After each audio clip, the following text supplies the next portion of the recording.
और अच्छी और सच्ची खबरों में बात सबसे पहले मोरबी हादसे की, जहां रविवार को हादसा हुआ, यानी 4 दिन इस हादसे को हो चुके हैं। लेकिन इस हादसे के असली गुनहगार अब भी सलाखों के पीछे नहीं है, बल्कि आजाद घूम रहे हैं।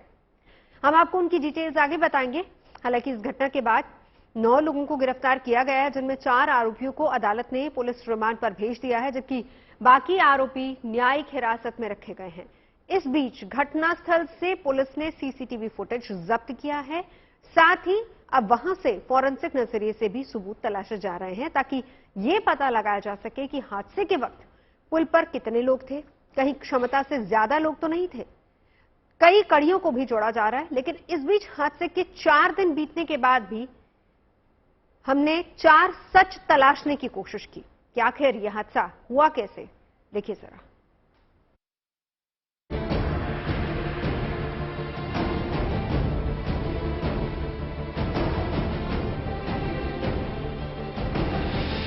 मोरबी हादसे के 4 दिन पूरे।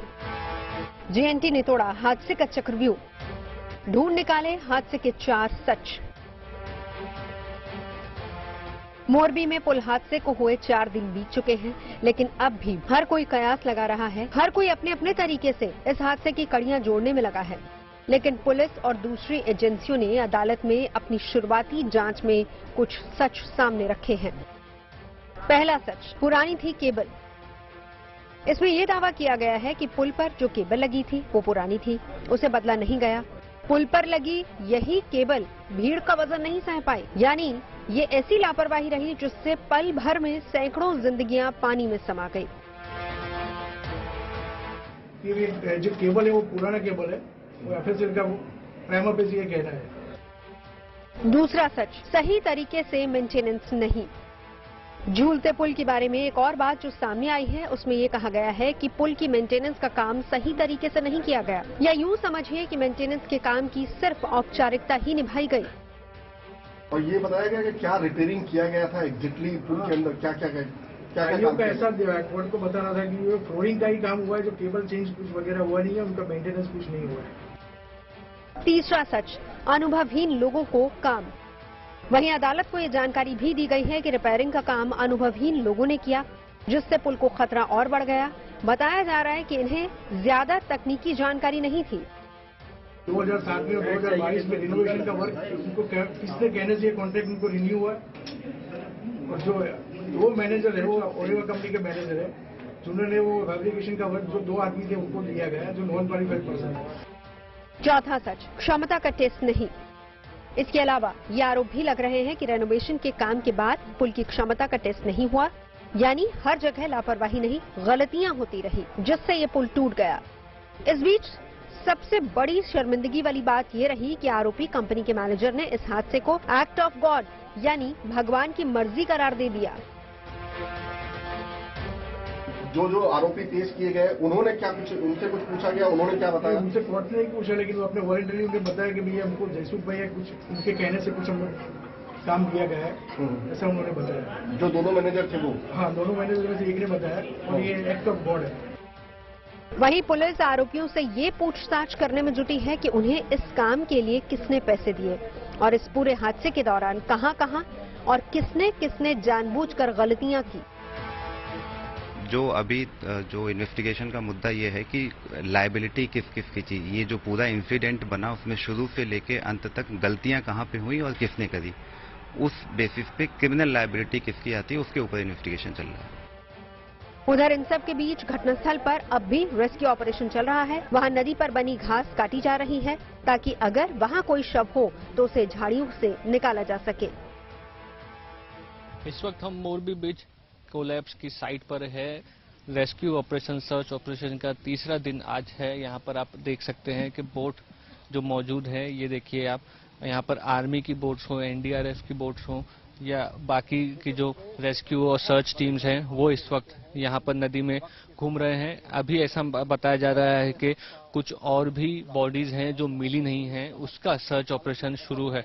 उस वक्त अगर थोड़े आगे आप देखेंगे, वहां पर एक बोट जो दिख रही है, तो झाड़ियों में सर्च ऑपरेशन किया जा रहा है। कहीं ना कहीं जो ये श्रब्स, झाड़ियां जो नदी पर उगी हुई हैं, उनके नीचे तो बॉडी नहीं छुपी हुई है, उसको आप कह सकते हैं खंगाल कर देखा जा रहा है कि बॉडियां तो नहीं उसमें फंसी हैं। वैसे ही झाड़ी में हर तरफ आप देखेंगे कि एक तरह से सर्च ऑपरेशन जो है शुरू है। एनडीआरएफ, आर्मी और बाकी जो एजेंसियां हैं वो इस पूरे सर्च ऑपरेशन को अंजाम दे रही है।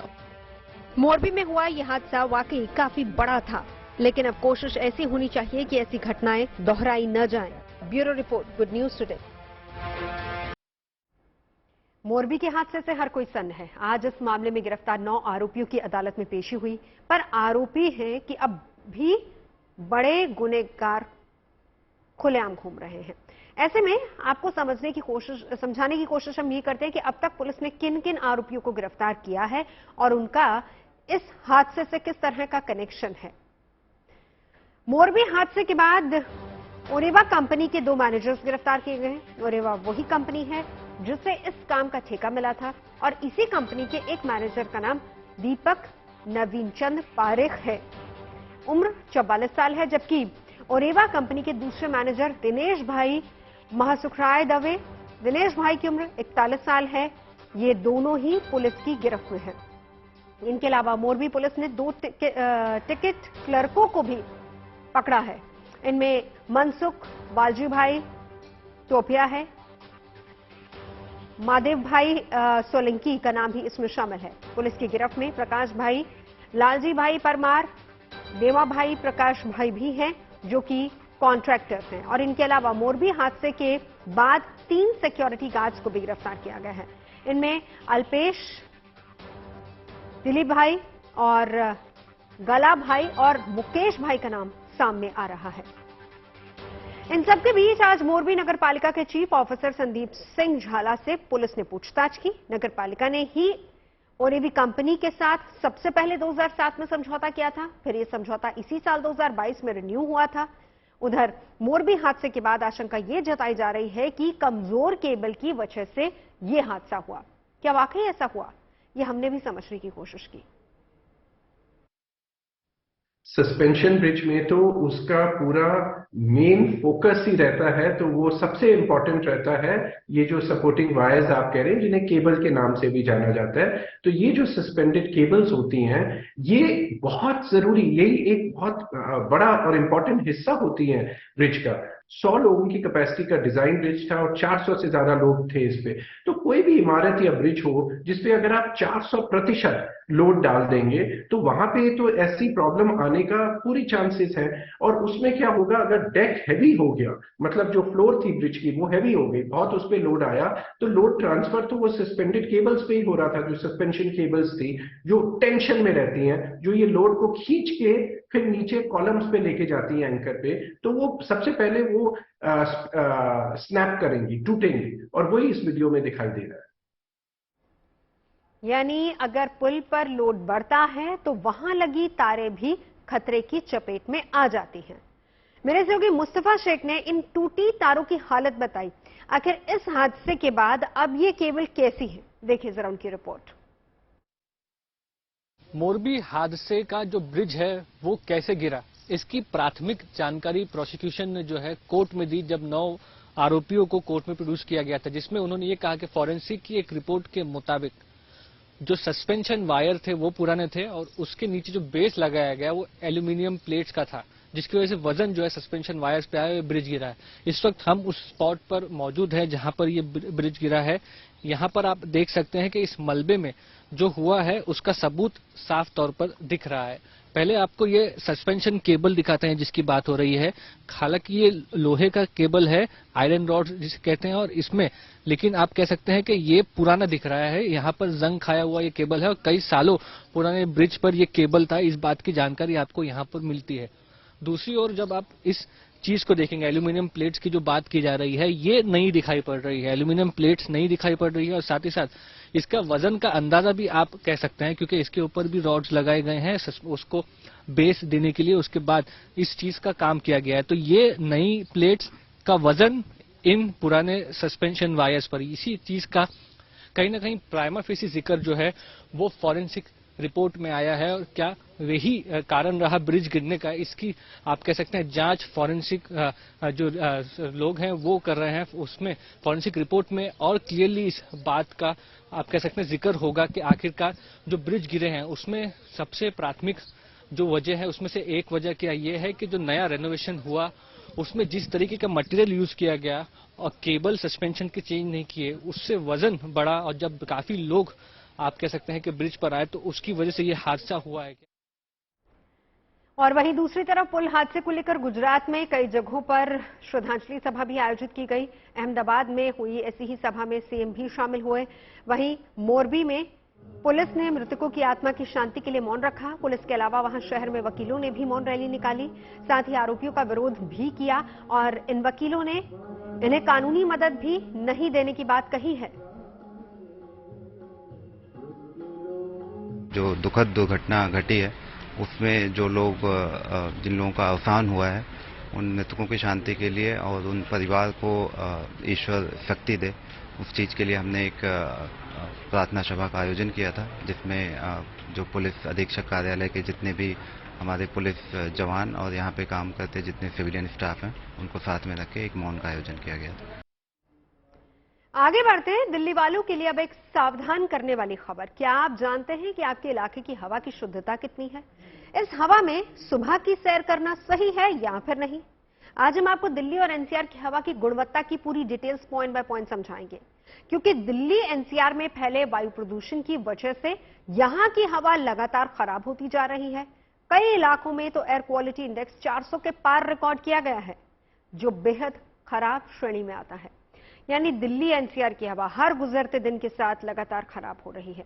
हालांकि इस समस्या से निपटने के लिए ग्रेडेड रिस्पांस एक्शन प्लान यानी कि ग्रैप का तीसरा चरण लागू किया जा चुका है, लेकिन उसका फिलहाल कोई असर नजर नहीं आ रहा है। तो ऐसे में दिल्ली सरकार और प्रशासन की ओर से ग्रैप के नियमों का उल्लंघन करने वालों के खिलाफ कार्रवाई शुरू कर दी गई है।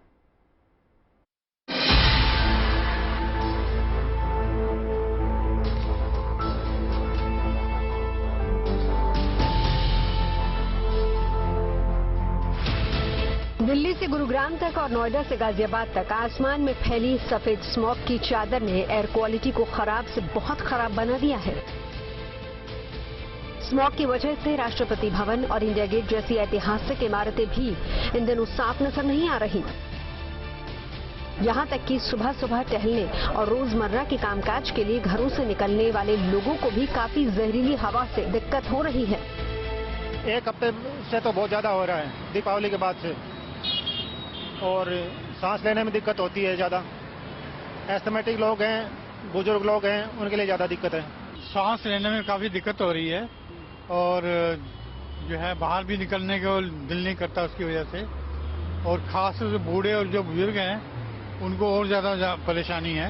आंख पर रही है, सांस लेने में भी प्रॉब्लम हो रहा है, आवाज ही बंद हो गया है। देखो मेरा दिवाली के बाद से हर गुजरते दिन के साथ एयर क्वालिटी इंडेक्स यानी AQI का लेवल बिगड़ता जा रहा है और अब तो राजधानी के कई इलाकों के अलावा एनसीआर के इलाकों में भी AQI का आंकड़ा 400 के पार रिकॉर्ड किया गया है। हवा की गुणवत्ता पर नजर रखने वाली संस्था सफर के मुताबिक आज राजधानी का औसत एयर क्वालिटी इंडेक्स 373 दर्ज किया गया, जो बहुत खराब श्रेणी में आता है। जबकि नोएडा का हाल तो दिल्ली से भी बदतर बना हुआ है और वहां पर AQI 428 दर्ज किया गया है, जो गंभीर श्रेणी में आता है। इसके अलावा गुरुग्राम में AQI 364 और गाजियाबाद का औसत एयर क्वालिटी इंडेक्स 342 दर्ज किया गया। अगर हम आंकड़ों की बात करें तो सफर के डेटा के हिसाब से आज सुबह दिल्ली में AQI लेवल 354 था, यानी कि 350 के पार। और CPCB के डेटा में, जिसमें लगभग रियल टाइम माना जाता है डेटा, देखिए साउथ दिल्ली में लाजपत नगर के पास जो मीटर है उसमें 418 है, यानी कि सीवियर कैटेगरी में है AQI लेवल। ITO पे मामला कुछ बेहतर नहीं है, 388, और आनंद विहार में 399 के आसपास आंकड़ा पहुंच गया है। यानी कि कुल मिला के हवा की गुणवत्ता इस वक्त दिल्ली में बेहद खराब है। ज्यादातर इलाकों में या तो AQI level very poor category में है या सीवियर कैटेगरी में जा पहुंचा है, जो स्वास्थ्य के लिहाज से अच्छी हवा नहीं मानी जाती है। दिल्ली एनसीआर के लोगों के लिए पोल्यूशन का ये संकट नया नहीं है। हर साल ही इससे लोगों को दो चार होना पड़ता है और इस बार भी ऐसा ही हो रहा है। वायु प्रदूषण के गहराते संकट से निपटने के लिए दिल्ली सरकार और तमाम एजेंसियां लगातार जरूरी कदम उठा रही हैं। कहीं पानी का छिड़काव किया जा रहा है तो कहीं पराली को जलाने से रोका जा रहा है। इतना ही नहीं, कुछ रोज पहले ही ग्रेडेड रिस्पांस एक्शन प्लान का तीसरा चरण भी लागू किया गया। हालांकि इसके बावजूद कुछ जगहों पर नियमों की अनदेखी सामने आने के बाद अब ऐसे लोगों के खिलाफ कार्रवाई भी शुरू कर दी गई है। आपके आसपास कल जब मैं गया 2 इंस्पेक्शन में, एक इंस्पेक्शन में मुझे मिला कि काम चल रहा है, तो ये संभव है कि दिल्ली के अंदर बहुत सारे जगहों पर अभी चोरी छुपे काम चल रहा है। हमें अपने हिस्से के पोल्यूशन को कम करना है, पहला संकल्प हमें लेना है। और उसके लिए आपके आसपास कहीं भी अगर कंस्ट्रक्शन वर्क चल रहा है तो आप ग्रीन दिल्ली ऐप पर फोटो खींच करके आप जरूर भेजें। मैं अधिकारियों को भेजूंगा काम बंद कराने के लिए और जरूरत पड़ी तो मैं खुद आऊंगा। ऐसे हालातों को देखते हुए जरूरी ये है कि आम लोग भी इस स्मॉग संकट से निपटने के लिए सरकार और प्रशासन की ओर से बताई गई बातों पर अमल करें ताकि पोल्यूशन के इस संकट को काबू में किया जा सके और लोगों को सांस लेने के लिए साफ हवा मिल पाए। दिल्ली से अमित भारद्वाज के साथ bureau report, good news today. इस रिपोर्ट को देखने के बाद ये बात तो साफ है कि वायु प्रदूषण का ये संकट चिंता बढ़ाने वाला है। ऐसे में सरकार और प्रशासन की ओर से इस संकट से निपटने के लिए हर संभव कोशिश तो की ही जा रही है, मगर हालात को देखते हुए दिल्ली सरकार के पर्यावरण मंत्री गोपाल राय ने आम लोगों से भी 5 जरूरी कदम उठाने की अपील की है। दिल्ली सरकार की ये 5 अपीलें क्या है, बताते हैं आपको। हम लोग भी कुछ कर सकते हैं, आप भी कुछ कर सकते हैं, इसलिए आपसे मेरा 5 निवेदन है। जो पहला, इस समय आप कैसे सहयोग कर सकते हैं। हम तमाम तरह के गतिविधियां तो चला रहे हैं, लेकिन आप क्या कर सकते हैं। पहली चीज कि आप अगर दफ्तर जा रहे हैं, काम पर जा रहे हैं, अगर संभव है, अगर आपके आसपास से 2 गाड़ियां आती हैं तो 1 गाड़ी में आइए, कार शेयर करिए, बाइक शेयर करिए, ये हम कर सकते हैं। दूसरी चीज, अगर संभव है तो वर्क फ्रॉम होम करिए। अपने घर से जितना काम हो सकता है अपने घर से करिए, बाहर गाड़ियों को मत निकालिए। उससे जैसा, इसलिए मैं ये कह रहा हूं कि जैसा आपने स्टडी में बताया कि जो दिल्ली का 31% है उसमें से 50% व्हीकल पोल्यूशन है। तो रेड लाइट ऑन गाड़ी आप कैंपेन तो ये लागू नहीं होने दे रहे, तो फिर क्या कर सकते हैं हम सब मिलकर प्रयास करें कि कम से कम गाड़ियां सड़क पर निकालें। उसका फायदा क्या होगा कि जो ये व्हीकल पोल्यूशन का कंट्रीब्यूशन है वो हम रिड्यूस कर सकते हैं। तो पहला मैंने कहा कि आप गाड़ी शेयर करिए, जिससे जो पॉसिबल अगर है तो। अगर आपके आसपास दोस्त कोई है और आपको भी जाना है तो 1 गाड़ी छोड़ दीजिए, उसकी गाड़ी से चले जाइए। अगर एक ही ऑफिस में जाना है, अगर एक ही तरफ जाना है तो। दूसरा, वर्क फ्रॉम होम का आप अपने प्रैक्टिस में ले आइए, जिससे कि हम गाड़ियां इमरजेंसी हो तभी आप बाहर निकालें। तीसरा, अगर कोयला या लकड़ी का उपयोग कहीं भी कर रहे हैं आप या आपके पास हो रहा है, उनको भी समझाइए और आप भी इसका उपयोग मत करिए। क्योंकि ये जो बायोमास बर्निंग है, पराली के साथ साथ जो छोटे छोटे जगहों पे दिल्ली के अंदर इस तरह की जो बर्निंग होती है, उसका भी पोल्यूशन दिल्ली की फिजाओं में घुल रहा है। तो तीसरा जो आप सहयोग कर सकते हैं वो ये कर सकते हैं।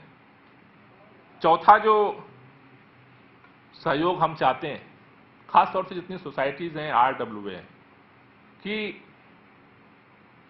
जब ठंड बढ़ रही है अब थोड़ी थोड़ी, तो सुबह के समय जो हमारे सिक्योरिटी गार्ड होते हैं वो आग जला लेते हैं, क्योंकि उन्हें रात भर जागना होता है। तो ऐसे में उनको इलेक्ट्रिक हीटर आप प्रोवाइड कराएं, जिससे कि उनको इस तरह की आग जलाने की जरूरत न पड़े। तो इन छोटे छोटे प्रयासों से भी आप अपने हिस्से का जो पोल्यूशन है उसको आप रोक सकते हैं। वायु प्रदूषण का ये संकट वैसे कोई नया नहीं है। इस समस्या से दिल्ली नहीं बल्कि देश और दुनिया के कई शहर जूझ रहे हैं। दुनिया के हर देश में ही अब AQI मापा जाने लगा है। हालांकि हर जगह इसका तरीका अलग होता है। भारत में AQI को स्तर और रीडिंग के हिसाब से 6 कैटेगरीज में बांटा गया है और ये कौन कौन सी कैटेगरीज हैं हम आपको सिलसिलेवार तरीके से बताते हैं। 0 से 50 के बीच एयर क्वालिटी इंडेक्स यानी कि AQI को अच्छा माना जाता है। 51 से 100 के बीच AQI को संतोषजनक श्रेणी में रखा जाता है। 101 से 200 के बीच एयर क्वालिटी इंडेक्स को थोड़ा प्रदूषित माना जाता है, जबकि 201 से 300 के बीच AQI को खराब श्रेणी में रखा जाता है और इसके बाद 301 से 400 के बीच एयर क्वालिटी इंडेक्स को बहुत खराब और 401 से 500 के बीच AQI लेवल को गंभीर श्रेणी में रखा गया है। यानी दिल्ली और NCR में फिलहाल जो एयर क्वालिटी इंडेक्स है वो है 300 और 400 के पार रिकॉर्ड किया गया है, जो ये बताता है कि यहां पर हवा सांस लेने लायक बिल्कुल नहीं है। और इसी वजह से दिल्ली के कुछ इलाके लगातार हॉटस्पॉट बने हुए हैं, यानी इन इलाकों में प्रदूषण का स्तर गंभीर श्रेणी में बना हुआ है। ऐसे में राजधानी में लगाए गए स्मॉग टावर्स इस संकट से निपटने में कितने कारगर साबित हो रहे हैं, ये आपको बताते हैं। आपको ये एंटी स्मॉग टावर याद होगा, पिछले साल दिल्ली सरकार ने इसे तैयार करवाया था और तब उम्मीद ये जताई गई थी कि ये जहां जहां भी होगा कम से कम वहां पर हवा की गुणवत्ता बेहतर होगी। इस वक्त अगर हम देखें तो दिल्ली का जो AQI है औसतन वो 372 है, कई इलाकों में 400 के पार है, लेकिन जहां पर ये एंटी स्मॉग टावर काम कर रहा है वहां पर आप देखिए स्क्रीन पर चल रहा है PM10 174.95, PM2.5 153.45। मतलब कहीं ना कहीं जिस पर्पस के साथ इस तरह के एंटी स्मॉग टावर लगाए गए थे वो अपने उद्देश्य में काफी हद तक सफल होता दिखाई पड़ रहा है। हवा की गुणवत्ता यहां पर बेहतर दिखाई पड़ रही है। पहले भी दिल्ली सरकार ने कहा था कि ये पहला एंटी स्मॉग टावर है और इसको लगाने के बाद हम नतीजे देखेंगे और नतीजों के आधार पर यह तय किया जाएगा कि दिल्ली में और किन किन इलाकों में इनको लगाया जाना चाहिए। तो अब वो वक्त आ चुका है जब दिल्ली सरकार को दिल्ली में ऐसे और एंटी स्मॉग टावर लगाने के बारे में सोचना चाहिए, पहल करनी चाहिए। और इन स्मॉग टावर्स के अलावा दिल्ली के हॉटस्पॉट वाले इलाकों में भी एंटी स्मॉग गन्स के जरिए पानी का छिड़काव तेजी से किया जा रहा है ताकि हवा में शामिल धूल के बेहद महीन कणों को उड़ने से रोका जा सके। और ये एंटी स्मॉग गन कितनी कारगर है, मेरे सहयोगी राम किंकर की रिपोर्ट देखिए। राजधानी दिल्ली और NCR का हाल बेहाल है। आबो हवा बिल्कुल खराब होती जा रही है और नीले आसमान का दर्शन नहीं हो पा रहा है। इन सब के बीच आपको बता दें कि एजेंसियां तत्पर हैं। ये देखिए एंटी स्मॉग गन है, यानी जो भी धूल उड़ रही है यहां पर इलाके में उसको खत्म करने के लिए ये एंटी स्मॉग गन लगातार चलाई जा रही है। और ये आनंद विहार का एरिया है जो कि दिल्ली में अधिकतर जब भी पोल्यूशन का लेवल होता है सबसे ज्यादा और सबसे बड़ा हॉट स्पॉट है आमतौर पर। और गाड़ियों का जो धुआं है, यानी गाड़ियों के चलने से जो धुआं उठता है उसको खत्म करने के लिए और साथ ही साथ जो धूल यहां पर है वो न फैले इसके लिए अलग अलग इलाकों में 75 से ज्यादा एंटी स्मॉग गन तैनात कर दी गई हैं। AQI जिस तरह से लगातार खराब होता जा रहा है उसको कम से कम वक्त रहते बचाया जा सके और कुछ कम किया जा सके। और ये हाल तब है जब मौसम का पूर्वानुमान पहले से है और पहले से पता चल जाता है कि अगले 24 घंटे में जो वायु का जो आबो हवा है वो कैसी होने वाली है। कैमरामैन परमिंदर शर्मा के साथ राम किंकर सिंह। वैसे प्रयास तो तमाम किए जा रहे हैं लेकिन स्मॉग संकट जस का तस बना हुआ है और ऐसे में स्कूल जाने वाले बच्चों के माता पिता को भी अपने बच्चों के स्वास्थ्य की चिंता सताने लगी है। और इसी बात को ध्यान में रखते हुए राष्ट्रीय बाल अधिकार संस्करण आयोग यानी कि NCPCR ने दिल्ली सरकार को एक नोटिस भेजा है। इस नोटिस के जरिए NCPCR ने स्कूलों को बंद करने का सुझाव दिया है। दिल्ली की हवा इस वक्त जहर बनी हुई है, सांस लेने के लायक नहीं है और विभिन्न एक्सपर्ट्स की जो राय अलग अलग मीडिया रिपोर्ट्स में निकल के आई है उसके अनुसार बुजुर्ग लोगों के लिए, बीमार लोगों के लिए और बच्चों के लिए ये परिस्थिति बेहद खतरनाक है। खासतौर पे बच्चों के जो स्कूल जाने का सवेरे का समय है तब प्रदूषण अपने चरम पे होता है, स्मॉग अपने चरम पे होता है। इस वक्त जब डॉक्टर सलाह दे रहे हैं सामान्य लोगों को भी कि भाई आप आउटडोर एक्टिविटीज बंद कर दीजिए, मॉर्निंग वॉक बंद कर दीजिए, व्यायाम बंद कर दीजिए, बाहर खुले में मत जाइए, उस वक्त हम कैसे अलाउ कर सकते हैं बच्चों को स्पोर्ट्स की आउटडोर एक्टिविटीज के लिए, या सबसे ज्यादा सीवियर पॉल्यूशन वाली कंडीशन में उस समय में स्कूल जाने के लिए हमने दिल्ली सरकार को नोटिस किया है। आपने एक तरह से सुझाव दे दिया है कि दिल्ली में स्कूलों को बंद किया जाए। डेफिनेटली हमने उनसे ये बोला है कि आप या तो 24 घंटे में हवा की गुणवत्ता सुधारें, नहीं तो स्कूल बंद करें। आगे बढ़ते हैं। एक महल हो सपनों का। खैर, महल बनाना तो हर किसी के बस की बात नहीं है, लेकिन एक छोटा सा आशियाना ही बन जाए तो उससे महल का रूप दिया जा सकता है। हजारों लोगों के इस सपने को साकार किया प्रधानमंत्री मोदी ने। आज दिल्ली में झुग्गी झोपड़ी में रहने वाले लोगों को उनके सपनों के आशियाने की चाबी सौंपी। विज्ञान भवन में कार्यक्रम का आयोजन किया गया, जिसमें प्रधानमंत्री ने लाभार्थियों को फ्लैट की चाबियां सौंपी हैं। इन फ्लैट्स को दिल्ली विकास प्राधिकरण यानी कि डीडीए ने बनाया है। स्लम पुनर्वास योजना के तहत दक्षिण दिल्ली के कालकाजी में 3024 नए फ्लैट्स बनाए गए हैं। प्रधानमंत्री मोदी ने पहले फेज में शॉर्टलिस्ट हुए 575 लोगों को उनके नए आशियाने की चाबी सौंपी। इन फ्लैट्स के निर्माण में लगभग 345 करोड़ रुपए का खर्च आया है। दरअसल डीडीए ने कालकाजी एक्सटेंशन, जलवाला बाग और कठपुतली कॉलोनी में ऐसी 3 परियोजनाएं शुरू की हैं, जिसमें से कालकाजी एक्सटेंशन परियोजना के तहत कालकाजी में मौजूद भूमिहीन कैंप, नवजीवन कैंप और जवाहर कैंप 3 स्लम क्लस्टर्स हैं और तीनों क्लस्टर्स का पुनर्वास चरणबद्ध तरीके से किया जा रहा है। इस पुनर्वास परियोजना का मकसद झुग्गी झोपड़ी में रहने वालों को हाईटेक सुविधा के साथ एक बेहतर घर देना है। साथ ही दशकों से झुग्गियों में रह रहे लोगों को एक हेल्दी एनवायरनमेंट देने की भी कोशिश है, जिससे इनके जीवन में सुधार लाया जा सके। वर्षों से जो परिवार दिल्ली की झुग्गियों में रह रहे थे, आज उनके लिए एक प्रकार से जीवन की नई शुरुआत होने जा रही है।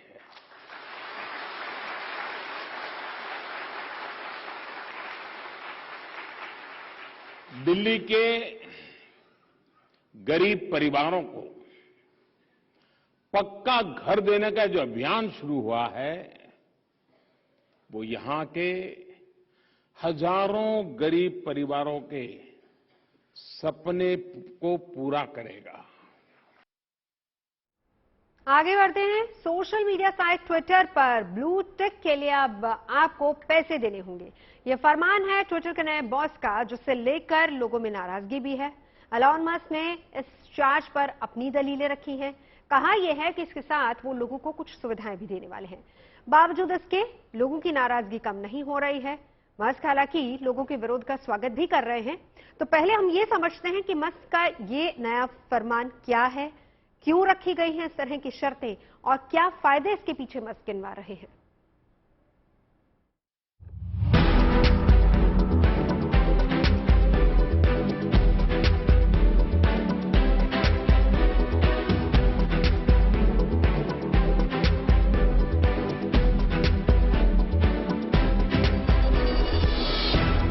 ट्विटर के नए बॉस एलन मस्क के एक ट्वीट के बाद यूजर्स को इस ब्लू टिक के लिए अपनी जेब ढीली करनी पड़ेगी। यानी जो लोग अपने वेरीफाइड अकाउंट को वेरीफाइड रखना चाहते हैं, उन्हें अपनी जेब से हर महीने $8 यानी 660 रुपए देने होंगे। लेकिन गुड न्यूज ये है कि इसके साथ ही आपको कई सुविधाएं भी ट्विटर देगा। 27 अक्टूबर को ट्विटर की कमान संभालते ही एलॉन मस्क ने बड़े फैसले लेने शुरू कर दिए। पहले उन्होंने कई लोगों को कंपनी से निकाला, अब उन्होंने ट्विटर की पेड सर्विस शुरू करने का ऐलान कर दिया है। एलॉन मस्क ने अपने ट्वीट में लिखा, ब्लू टिक के लिए यूजर्स को $8 फीस के रूप में देनी होगी, यानी हर महीने करीब 660 रुपए ट्विटर को जमा करने होंगे। हालांकि उन्होंने ये भी स्पष्ट किया है कि ये फीस हर देश में अलग अलग हो सकती है। भारत में ट्विटर ब्लू टिक सब्सक्रिप्शन की कीमत कितनी होगी फिलहाल ये साफ नहीं है, लेकिन इतना तय है कि ब्लू टिक सब्सक्रिप्शन वालों को पैसे के बदले मस्क तमाम नए फीचर्स देंगे। ट्विटर के इस नए नियम का विरोध भी जारी है। ब्लू टिक पेड करने पर दुनिया भर से शिकायतें मिल रही हैं। इन शिकायतों का स्वागत करते हुए एलॉन मस्क ने साफ कर दिया है कि सभी शिकायतकर्ता कृपया शिकायत करना जारी रखें, लेकिन आपको $8 देने ही होंगे। और इस विरोध के बीच एलॉन मस्क ने अपना ट्विटर बायो भी बदल दिया है। एलॉन मस्क ने ट्विटर बायो को चीफ ट्वीट से बदलकर ट्विटर कंप्लेंट हॉटलाइन ऑपरेटर कर दिया है। जानकारों का मानना है कि एलॉन मस्क का ये फैसला ट्विटर की बेहतर ग्रोथ के लिए है। फिलहाल ट्विटर का ज्यादातर रेवेन्यू विज्ञापन से होता है, लेकिन मस्क कंपनी के फुल रेवेन्यू का आधा हिस्सा सब्सक्रिप्शन से चाहते हैं। हालांकि एलॉन मस्क ने फीस लेने के साथ ही ये भी साफ कर दिया है कि जो लोग मेंबरशिप लेंगे उन्हें सामान्य ट्विटर अकाउंट से ज्यादा सुविधा मिलेगी। मस्क के मुताबिक ब्लू टिक वालों को रिप्लाई, मेंशन और सर्च में प्रायोरिटी मिलने वाली है। इसके साथ ही इस नए बदलाव में स्पैम और स्कैम पर लगाम कसी जाएगी। ट्विटर ब्लू सब्सक्रिप्शन के तहत यूजर्स अब लंबे वीडियोस और ऑडियो पोस्ट कर पाएंगे। ट्विटर ब्लू सब्सक्राइबर्स को नॉर्मल यूजर्स के मुकाबले काफी कम एड्स देखने को मिलेंगे। इतना ही नहीं, मस्क ने यह भी कहा है कि अगर पब्लिशर्स ट्विटर के साथ कॉन्ट्रैक्ट करते हैं तो Twitter blue subscribers paid article भी फ्री में पढ़ पाएंगे। ट्विटर में जिन बदलावों की चर्चा लगातार की जा रही है वो अब देखने को मिल रहे हैं और ये उम्मीद जताई जा रही है कि बदलाव आने वाले वक्त में ट्विटर को नई पहचान दे सकते हैं। Bureau report, good news today. तो ट्विटर खरीदने के बाद paid blue tick service Elon Musk का बड़ा दावा माना जा रहा है और बताया जा रहा है कि इस मास्टर प्लान के पीछे भारतवंशी श्री रामकृष्ण का दिमाग है। और ऐसा इसलिए बोला जा रहा है क्योंकि श्री रामकृष्ण ने 31 अक्टूबर को एक ट्वीट किया था और उसमें उन्होंने बाकायदा लिखा था कि मैं ट्विटर के लिए कुछ शानदार लोगों के साथ मिलकर एलॉन मस्क की मदद कर रहा हूं। मानता हूं कि ये बहुत ही जरूरी है कंपनी के लिए और इसका दुनिया पर बहुत बड़ा असर हो सकता है और एलॉन वो शख्स हैं जो इसे संभव कर सकते हैं। इस ट्वीट से साफ है कि भारतवंशी श्री रामकृष्ण एलॉन मस्क की मदद कर रहे हैं और ब्लू सब्सक्रिप्शन के लिए यूजर्स को हर महीने $8 यानी करीब 660 रुपए देने का बड़ा फैसला भी उन्हीं का हो सकता है। एलॉन मस्क के भारतवंशी मददगार के बारे में हम आपको विस्तार से बताएंगे। 21 साल की उम्र में श्री रामकृष्ण चेन्नई से अमेरिका पहुंचे। दरअसल कृष्णन इंजीनियरिंग के छात्र थे, उन्हें माइक्रोसॉफ्ट से ऑफर मिला और उसके बाद श्री रामकृष्ण 21 साल की उम्र में माइक्रोसॉफ्ट में नौकरी करने के लिए अमेरिका के सियाटल चले गए। 2007 में अपनी पहली नौकरी माइक्रोसॉफ्ट में विजुअल स्टूडियो के प्रोग्राम मैनेजर के तौर पर की। 2013 में फेसबुक से जुड़े और फेसबुक में प्रोडक्ट बिजनेस स्ट्रेटेजी समेत कई अहम पदों पर 2016 तक उन्होंने काम किया। सिलिकॉन वैली की टॉप कंपनियों में काम करने के बाद श्री रामकृष्ण 2017 में ट्विटर से जुड़े। ट्विटर में कोर कंज्यूमर प्रोडक्ट टीम को उन्होंने लीड किया और बड़ी बात यह है कि इस दौरान कृष्णन ट्विटर यूजर ग्रोथ में 20% का इजाफा करने में सफल रहे। फिलहाल कृष्णन एंडरसन हॉरोविट्ज नाम की वेंचर कैपिटल फर्म के पार्टनर हैं और इस कंपनी को A16Z के नाम से भी जाना जाता है।